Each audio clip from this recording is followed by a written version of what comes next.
అపరం జంగమం వ్యాప్తం కించిత్ నచరాచరం తత్పదం దర్శితం ఏన తస్మై శ్రీ గురువే నమః. శిష్యులను చూసి గురువుగారు ఇలా అంటున్నారు. పతంజలి మహర్షి గారి యొక్క యోగశాస్త్రంలో మొదటి పాదమైన సమాధి పాదం, తత్ర స్థితౌ యత్నోభ్యాసః, తత్ర స్థిత యత్నోభ్యాసః. సాధన చెయ్యడానికి మనము చేసేటటువంటి ప్రయత్నమే అభ్యాసము అవుతుంది. అభ్యాసము అవడానికి మన అలవాట్లే కారణమని మనం ఇదివరకు అనేక మార్లు చెప్పుకున్నాము.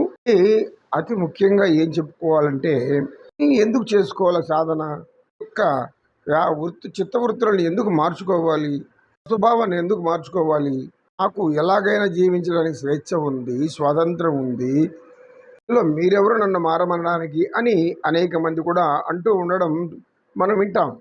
వాళ్ళ ఇష్టం, మారమని మనం ఖచ్చితంగా ఎవరిని ఇక్కడ ప్రోద్బలం చేయటం లేదు, బలవంతం చేయటం లేదు. బలవంతంగా మారండి అని ఎవరు చెప్పినా ఎవరు వినరు. మనం ఎందుకు చెబుతున్నాం, మానవులు మానవత్వంతో మంచిగా జీవించడాని కోసం పతంజలి మహర్షి గారు ఆదిశేషుని అవతారమై స్వయంగా ఆయనే వచ్చి ఈ యోగ జ్ఞానాన్ని బోధించారు. యోగ జ్ఞానంలో ఏం చెప్పారు ఆయన, ఇదంతా కూడా ఈశ్వర నిర్మితమైనటువంటి సృష్టి. ఈ ఈశ్వర నిర్మితమైనటువంటి సృష్టిని ఈశ్వరునికే అంకితం చెయ్యాలి. కనుక మనం జీవించిన ఈ కొద్ది కాలంలో మనకు అన్ని సమకూరుస్తున్న ఆ పరమాత్మను, ఆయనకున్న గుణాలను మనం కలిగి ఉండాలి అనేది ఇక్కడ అతి ముఖ్యమైనటువంటి ఆధ్యాత్మిక విషయం. తత్వం అంటాం. తత్వము అంటే సత్యం. సత్యాన్ని అందరూ గ్రహిస్తే, ఆచరిస్తే ప్రతి దేశం కూడా ఉన్నత జీవన ప్రమాణాలతో జీవిస్తారు.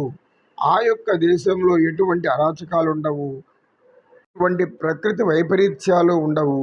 సస్యశ్యామలతంతో సమృద్ధిగా పండేటువంటి పంటలు, ఆహారంలో కొరత ఉండదు. అందరూ కూడా సుఖశాంతులతో జీవిస్తారు. ఇలా జీవించిన వారే గతంలో ధర్మాన్ని ఆచరించిన వారు అనే విషయం మనం తెలియజేస్తున్నాం. కానీ నర్మదా పైకి లేచి గురువుగారు చెప్పినట్టుగా మారి అన్ని విధాలుగా చేసే పనులన్నీ దైవానికి అర్పించి, మనం ఎప్పుడు కూడా మనలో ప్రకోపించబడేటటువంటి ఈ అరిషడ్వర్గాలు, ఇంద్రియాల ప్రభావంతో మనసు మారడం, అనేక దుష్కర్మలు చేయడం, ఇవన్నీ మనం చూస్తూ ఉన్నాం అని మీరు చెప్పారు. మారిన వారు ఆనందంగా ఉంటారు అని మీరు అంటున్నారు. మారిన వారు వారి కర్మలు వారు నిర్వర్తిస్తూ ఉంటే వారికి ఎటువంటి నష్టం వాటిల్లుతుంది? ఆ నష్టం ఏమైనా పోయేదేనా? నిజంగా అలా సంభవిస్తుందా వాళ్ళకి? లేదంటే మనం చెప్పేదంతా కూడా ఏదో గాలి కబుర్లు అని వాళ్ళు అనుకుంటూ ఉంటారు కదా అని అడిగింది. అప్పుడు ఇష్టుడు ఇలా తెలియజేశాడు. ముందే అనుకున్నాం, నీ బలవంతంగా మారమని చెప్పడం లేదు. నీ బాగు నీ చేతుల్లోనే ఉంది, నీ భవిష్యత్తు నీ చేతుల్లోనే ఉంది. గతించిన కాలం ఎలాగ ఉన్నా కానీ దాన్ని మరలి తీసుకురాలేము. గతించిన కాలంలో మనం చేసిన పనులన్నీ మార్చుకోవాలంటే మారదు కదా. ఎందుకంటే గతంలోకి పోయి మారాలి. మళ్ళీ అక్కడ గతం లేకపోతే ఎలా మారాలి? గతంలోకి ఎలా పోగలవు? కనుక గతించింది గతం అలా విడిచిపెట్టేసేసి ఇప్పుడు వర్తమానంలో జీవించు, వర్తమానంలో సంతోషంగా ఉండు. అలా ఉండాలంటే ఏం చెయ్యాలి? నీ గుణాలను మార్చుకుంటూ రావాలి. ఎప్పుడు నీవు దుర్గుణాలు కలిగి ఉంటే. సత్యాన్ని గ్రహించిన వారెవ్వరూ కూడా అసత్య మార్గంలో ప్రయాణించరు, అధర్మమైనటువంటి పనులు చెయ్యరు. దాని ఫలితం ఎలా ఉంటుందిరా అంటే, అనేక మంది అనేక పాపకర్మలు చేస్తూ, హింసలు చేస్తూ, శాస్త్రానికి వ్యతిరేకంగా, ఆప్తవాక్యానికి వ్యతిరేకంగా అనేక దుష్కర్మలు చేస్తూ పోతూ ఉంటే, తాత్కాలికంగా వారు ఏదో ఒక విధంగా దీని ధనంతోనో లేకుంటే పలుకుబడి ప్రయోగంతోనో తాత్కాలికంగా ఇక్కడ ఉన్న ఈ భూమిపైనటువంటి చట్టాల నుంచి తప్పించుకోవచ్చునేమో. కానీ తప్పించుకొని మనం ఎవరు ఏం చేసినా అడిగేవాళ్ళు లేరు అనుకునే పద్ధతులు కూడా ఆలోచనలు వస్తూ ఉంటాయి. ఈ కాలం అనేది ఒకటి ఉంది. కాలము అంటే ఒక ధర్మం. నీకు అధిపతి యమధర్మరాజు. మన శాస్త్రాలు తెలియజేస్తున్నాయి. ధర్మరాజు ఉన్నాడా లేడా అనే విషయం పక్కన పెడితే, యమధర్మము అంటేనే మనకు యమనియమాలు గుర్తొస్తాయి కదా. యమలో చెప్పబడినటువంటి 5 వ్రతాలు ఉన్నాయి కదా. దాన్ని ఆచరించడమే కదా ధర్మము. దానిని యమధర్మము. కాలం అనే భయంకరమైనటువంటి ఒక ధర్మస్వరూపాన్ని భగవంతుడు సృష్టించి ఉంచేశాడు. కోట్ల మంది ఉన్నా, ఎంతమంది ఉన్నా మానవులు మారడానికి ఆయన మార్గాలు చూపాడు. మారకపోతే ఈ కాలం ప్రతిదీ కూడా తనను నిక్షిప్తం చేసుకుంటూ వెళ్తుంది. ప్రతిదాన్ని కూడా గ్రంథంలాగా రాసుకుంటూ ఉంటుంది. ఎవరి జీవితానికి వారికి సంబంధించింది. కాలము అంటే ఒక వ్యక్తో ఒక శక్తో కాదు, అనంతమైనటువంటి విశ్వస్వరూపం. కాలం అనేటటువంటి చట్టాన్ని నుంచి తప్పించుకునే వారెవ్వరూ లేరు. కర్మ ఎవరిని విడిచిపెట్టదు. మంచి కర్మలైతే మంచి ఫలితాలు అనుభవిస్తారు. లేదంటే భయంకరమైనటువంటి కర్మలను అనుసరించి వారికి కష్టాలు, నష్టాలు, బాధలు, అనేక రకమైనటువంటి రోగాలు, ఇలా అనేక విధాలుగా పీడించబడతారు. ఇది శాస్త్రాలు చెబుతున్నది. కాలము అనేటువంటి కోటి కోటి కనుల దృష్టి నుంచి మాత్రం ఎవ్వరు తప్పించుకోలేరు. ఉదాహరణగా మనం మహాభారతమే తీసుకుంటాం. వ్యాస మహర్షి గారు పంచమ వేదం గారు ఇచ్చినటువంటి ఈ మహాభారతము యుద్ధం ముంచుకొచ్చేసింది. పాండవులకు పెద్ద అయినటువంటి ధర్మరాజు మాత్రం యుద్ధాన్ని వాంఛించడం లేదు. వల్ల జరిగే ప్రాణ నష్టం ఆయన మనసును పీకుతూనే ఉంది. కానీ శ్రీకృష్ణ పరమాత్మ రాయబారం వెళ్ళేటప్పుడు చెప్తాడు, ఇందుకి ఎలా అయినా ఒప్పించి రండి. వారు అర్ధరాజ్యం ఇవ్వకపోతే పోయినారు, కనీసం 5 ఊర్లు ఇవ్వమనండి. ఇక్కడ మేము బతికిపోతాము. ఈ యుద్ధం మాత్రం ఆపు అని అడుక్కుంటాడు.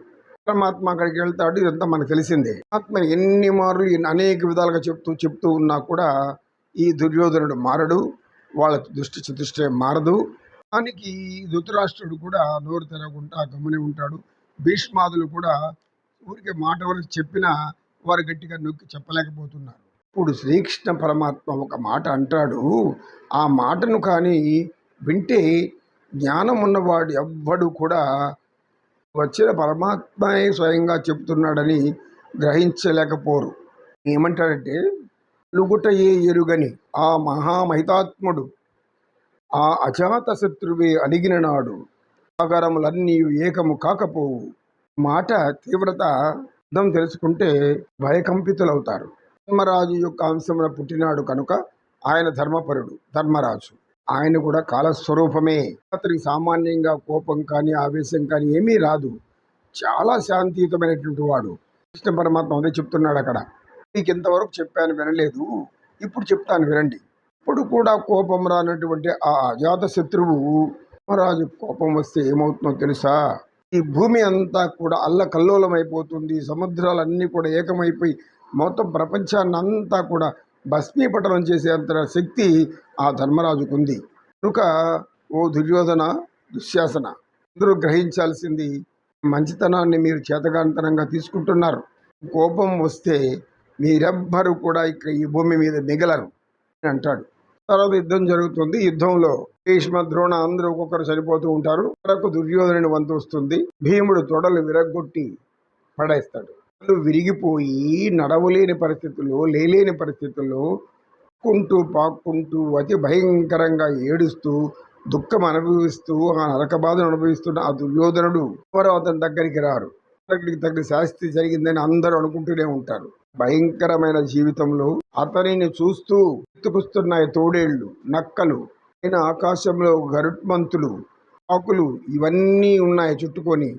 ఎప్పుడు చనిపోతే వాడి శవాన్ని పీక్కొని తింటామా అనే స్థితులు అన్ని చుట్టూ విజృంభిస్తున్నాయి. ఎక్కువ తోచలేదు. ఏమి మరణం తప్ప ఇంకా వేరే దారి లేదు. ఎప్పటికైనా మారాడా అంటే లేదు.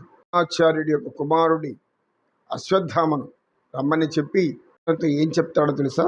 చావు కారణం పాండవ వంశమే ఉండకూడదు, నాశనం చేసేటటువంటి శక్తి నీకే ఉంది, దయచేసి మిత్రుని కోరికను తీర్చు అని మరణిస్తాడు. సత్యనిష్ఠుడు తెలియజేసి, నీ ఉద్దేశం కర్మ ఎవరిని వదిలిపెట్టదు, అది ఏ కర్మ అయినా సరే. అంత విశ్రాంతి తీసుకొని తర్వాత మనం చర్చించుకుందాం. సర్వే జనా సుఖినో భవంతు, సమస్త సన్మంగళాని సంతు. ఓం శాంతి శాంతి శాంతి. ఏతత్ సర్వం శ్రీకృష్ణార్పణమస్తు. ఓం తత్సత్.